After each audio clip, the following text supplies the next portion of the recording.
what is the likelihood that Solana will ultimately be deemed a security once Fed regulations come? Would that change your outlook for Sol's future? Great question. And I'd like to rephrase it to not Solana, but to any token at all.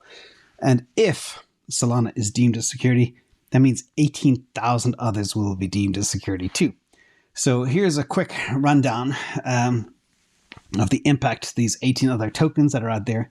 So tokens, first of all, would be subject to federal securities laws, US federal securities laws, and regulations in the United States, which means things like AML, anti-money laundering compliance, and KYC, know your customer.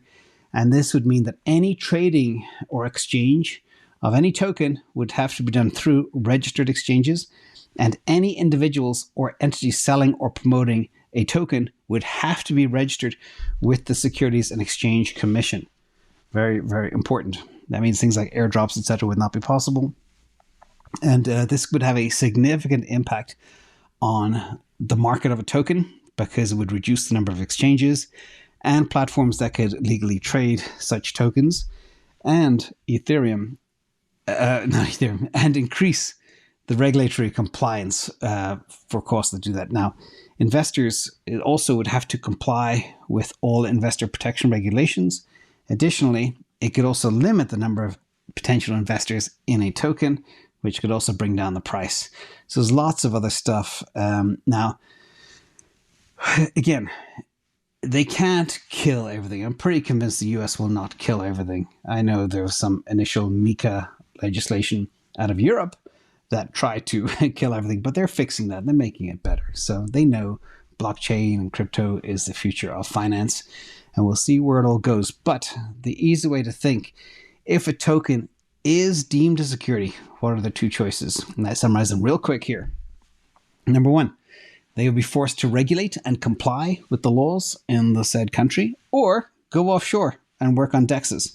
And that's why I think it's kind of funny, because if the government tries to quash this, everything will go offshore and everything will go decentralized, and nobody will be able to stop it. That's the problem. But the US government will want to find a way to monetize it and generate money and track taxes, etc.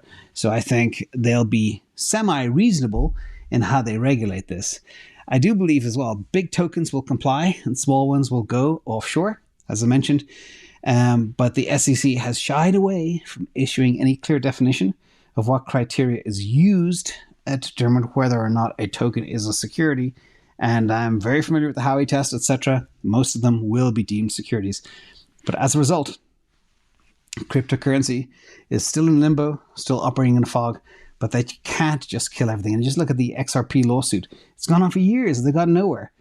Imagine them doing that 18,000 times. Of course, they're going to go after the biggest fish first, but it's going to take forever and huge resources. So they got to make it scalable, clean, easy to comply, logical, rational, etc. And I'm hoping smarter minds will prevail within our regulatory bodies. So hope that answers your question. But for people to be scared and run away from the opportunity that we have at hand because they're afraid of what the government will do, I think that could be an opportunity lost.